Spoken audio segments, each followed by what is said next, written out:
I'm going to go ahead and say it. Today is some good news for silver.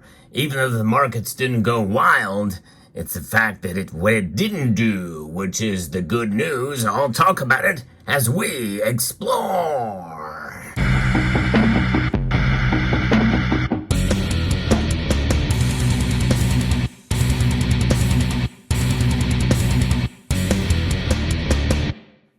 Yes, indeed. Silver's price did not move as dramatic as it has over the last couple of days and for the month before that.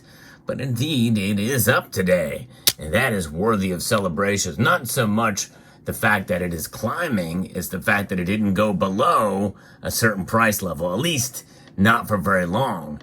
Because yes, silver's price did break below $30 an ounce. And that was the new resistance, I think, that we're starting to see form, which is why we can celebrate. As I report to you, moments before the markets close, silver is up a quarter, 25 cents, 0.83%. And that's not a massive move in one day, but it is a notable move because we're starting to see the metals complex turn around some. Silver outperforming gold, which is only up 0.19%. Gold to silver ratio is sitting at 76.95, below that 77 mark. But the low for today is at $29.99 for silver. That is in the bid price, though. In terms of its ask price, it has stayed up above $30 an ounce. So that's good news. Now, it did reach up to $30.67 earlier in the day.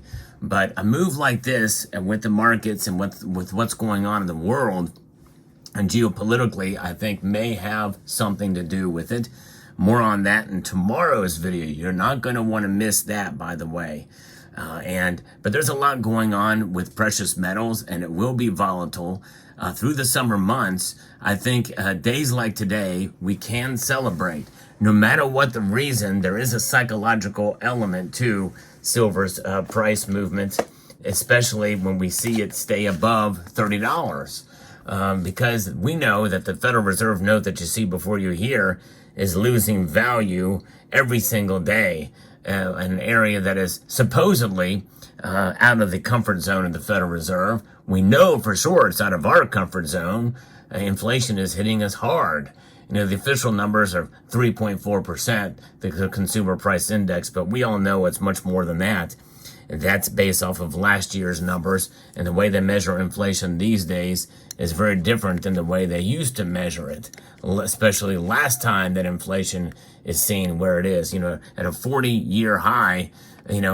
We're seeing that as well as other economic problems. I'll say that. I won't necessarily go and say recession, although many people feel that we are in a recessionary period already.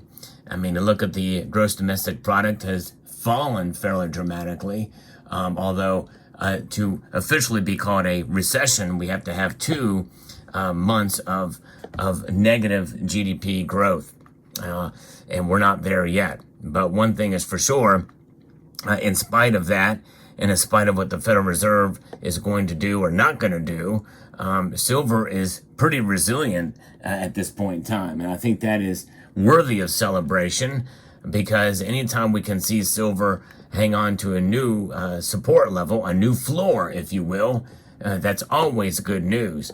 And I think that, I will caveat that and say it's always good news unless you are a buyer of silver. If you are a buyer of silver, that means you want the price to go down so that you can continue to accumulate more of the metal. Buy on those dips, and I think that's wise to do. The dips that could come our way, and also with the psychological, and I guess the just preparing yourself in your mind that silver's price could dip below support, and it is a possibility that if things smooth out at any given point in time, well, we very well could see silver maybe even perhaps go back down into the high 20s again. And if it does, well, don't be discouraged. Just continue to stack, continue to accumulate precious metals based off of your budget and your understanding of the metals. Silver is a metal that I think has frustrated many for a long time, and that frustration is likely going to continue at some level as we continue to see volatility in the markets. But we get really excited when the price goes up, and there is a good contingency, which I think is great amongst my viewers that celebrate when the price goes down too.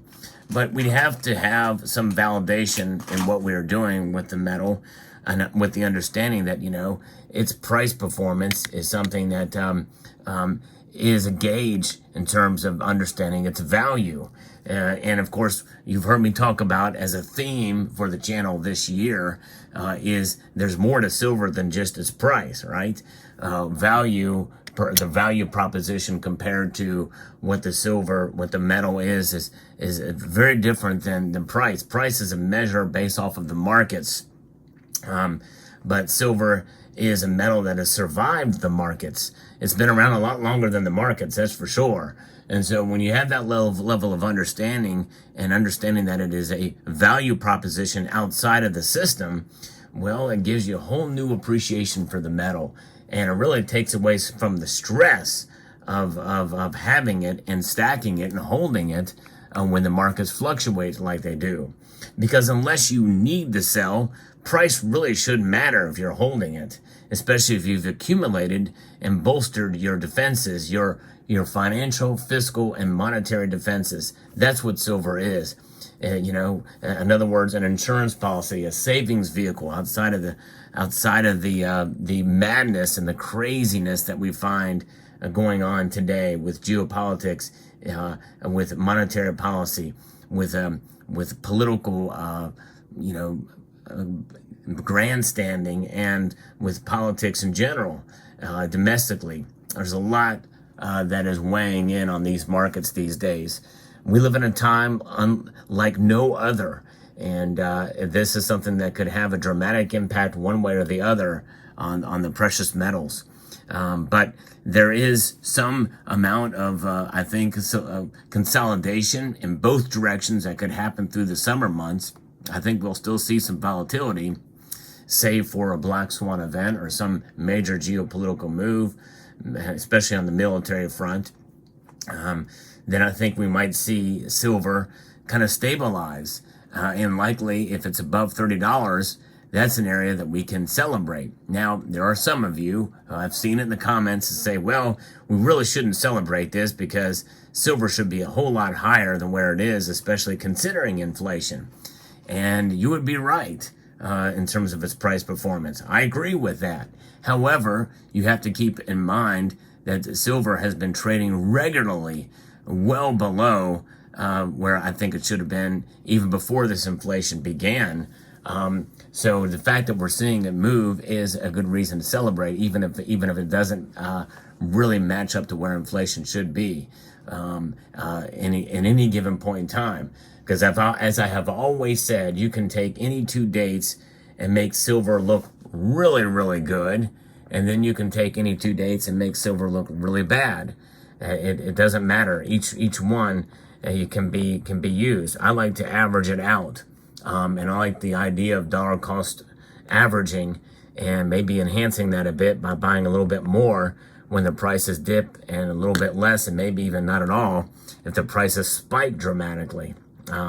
Usually that large spike in a dramatic flare comes back down. And we did see that, by the way, as I predicted, over the past few days, except for today, where it's making a bit of a comeback. So be encouraged when you're stacking silver.